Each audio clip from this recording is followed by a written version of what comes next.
Selamat berjumpa kembali dalam layanan audio Sahabat Seperjalanan. Hari ini adalah hari Kamis 13 Februari 2025. Tema renungan saat teduh kita dengan judul Roh Allah Tercurah. Firman Tuhan terambil dalam Kisah Rasul 2 ayat 14 sampai dengan ke-17. Maka bangkitlah Petrus berdiri dengan 11 rasul itu dan dengan suara nyaring ia berkata kepada mereka, "Hai kamu orang Yahudi dan kamu semua yang tinggal di Yerusalem, ketahuilah dan camkanlah perkataan ini. Orang-orang ini tidak mabuk seperti yang kamu sangka karena hari-hari masih pukul 9. Tetapi itulah yang difirmankan Allah dengan perantaraan Nabi Yoel akan terjadi hari-hari terakhir.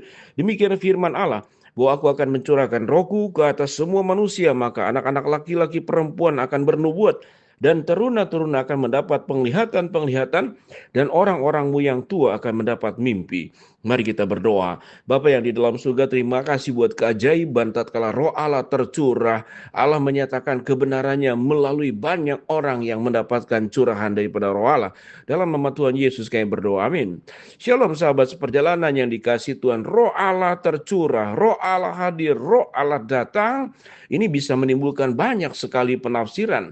Namun kalau kita lihat tentang hari Pentakosta pada pasal yang kedua, ayat yang pertama sampai ke-13, itu peristiwa tentang hari Pentakosta, semua orang percaya berkumpul di satu tempat, tiba-tiba turunlah dari langit suatu bunyi seperti tiupan angin keras yang memenuhi seluruh rumah di mana mereka duduk dan seterusnya dan seterusnya.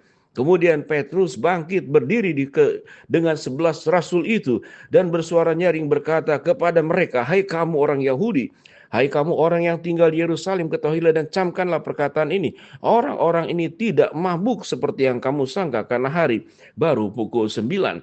Tentu, mengapa sebagian orang menyebut sebagai mabuk? Karena mereka bisa berbahasa-bahasa yang tidak dipahami sebelumnya oleh orang-orang yang tidak menguasai bahasa tersebut, bisa menguasai bahasa tersebut. Lalu firman Tuhan berkata, di orang-orang teruna muda bernubuat, mereka bisa menyampaikan tentang penglihatan-penglihatan dan juga mimpi-mimpi yang dari Allah. Catatan-catatan tentang penglihatan dan mimpi bisa dipahami karena Allah menyampaikan kehendaknya pada waktu itu, melewati sarana penglihatan, melewati nubuat, melewati mimpi, melewati penampakan. Namun di zaman kita ada sebuah pertanyaan, mengapa hal itu tidak terjadi pada saat sekarang? Karena beda generasi, beda zaman. Saat ini kehendak Allah sudah tertulis di dalam Alkitab secara lengkap, maka tidak dibutuhkan lagi. Pada waktu dahulu memang dibutuhkan penglihatan, dibutuhkan nubuat, dibutuhkan mimpi. Allah berbicara kepada manusia, namun tatkala semuanya sudah lengkap di dalam Alkitab, maka Alkitab sudah menjadi sebuah kebenaran firman Allah yang kita bisa cerna dengan kemampuan manusia berbahasa, dan Alkitab diterjemahkan kepada berbagai macam bahasa di seluruh muka bumi. Maka kita bisa melihat tentang kehendak Allah. Kehendak Allah di zaman terdahulu lewat nubuat. Kehendak Allah di zaman terdahulu di mana Roh Allah tercurah langsung di hari Pentakosta.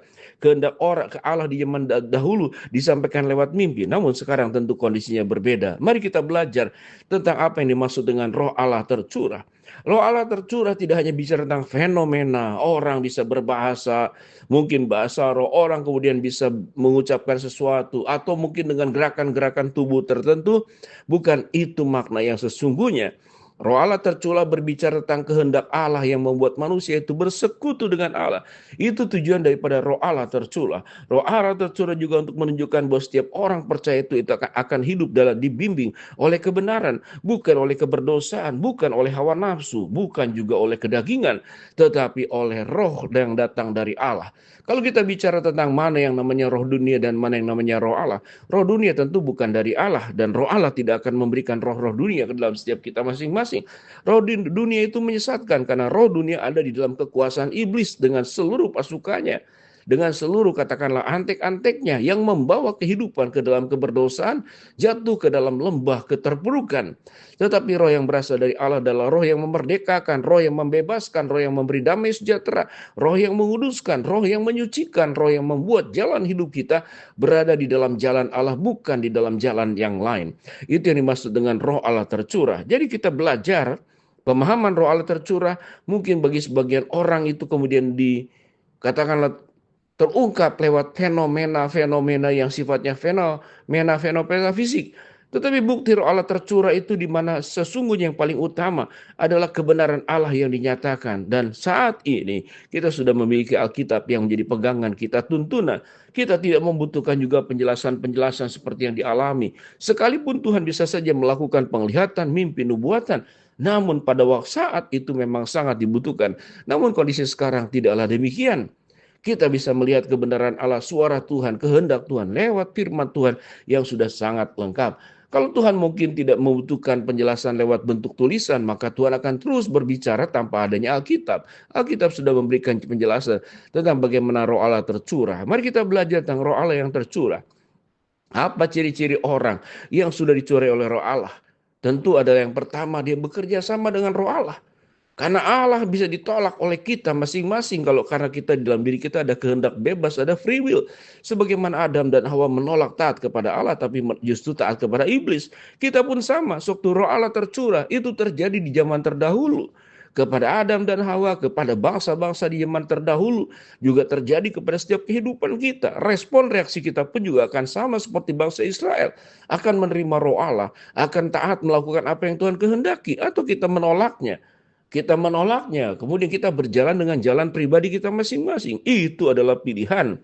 Kalau kita sebagai pribadi yang disebut sebagai orang-orang yang dipenuhi oleh Roh Allah, maka hidup kita akan menjadi hamba-hambanya Allah. Menjadi hidup, menjadi pengikut-pengikutnya Allah. Dan akan menjadi pribadi yang menjalankan kebenaran-kebenaran Allah di dalam setiap kehidupan kita masing-masing. Apakah Roh Allah yang tercurah dalam hidup setiap sahabat seperjalanan? Ataukah roh-roh dunia, penguasa-penguasa dunia yang menyesatkan, yang menjauhkan kita dari Tuhan? Ada banyak roh-roh yang berasal dari dunia ini. Roh-roh dari dunia ini membuat fokus kita kepada Allah bergeser supaya fokus kita kepada dunia. Suara Allah ditutup dari telinga kita, tapi suara iblis kita buka lebar-lebar. Itu yang membuat roh dunia hadir, menyelimuti dan menguasai kita. Tetapi orang-orang yang memberikan dirinya agar kepada Roh Allah, dia akan membuka dirinya selebar-lebarnya agar Roh Allah tercurah. Pengaruh Allah yang kemudian menyelimuti, kehendak Allah yang dijalankan. Itu adalah pilihan hidup yang kita bisa ambil saat ini buat sahabat seperjalanan. Apakah pilihan kita seperti mendengarkan katakanlah khotbah Petrus, kita akan mendengar dan taat kepada Roh Allah, atau kita membuka diri kepada roh dunia dan kita jatuh di dalam keberdosaan? Mari sahabat seperjalanan, ingatlah, sewaktu Roh Allah tercurah, maka hidup kita adalah hidup sebagai anak-anak Allah. Jalan kita adalah jalan sebagai anak-anak Allah. Seluruh ekspresi kelakuan, tingkah laku, percakapan, pembicaraan, pikiran, keputusan, segala sesuatu yang diambil berdasarkan kehendak Allah dan bukan kehendak pribadi kita masing-masing. Mari sahabat seperjalanan, biar kita menjadi orang yang berbahagia. Orang di zaman terdahulu mendapatkan kehendak Allah lewat sesuatu yang sangat sulit. Harus ada penglihatan, harus ada nubuat, harus ada mimpi. Namun kita bisa membuka, mendengarkan suara firman Tuhan lewat kebenaran firman Allah Alkitab yang kita pegang. Apalagi kita bisa mendapatkan suara Tuhan lewat hamba-hambanya yang sudah tentukan, yang sudah Tuhan pilih untuk memberitakan tentang kebenaran Allah. Baik lewat khotbah, baik lewat renungan, baik lewat ibadah. Mereka adalah hamba-hamba Allah.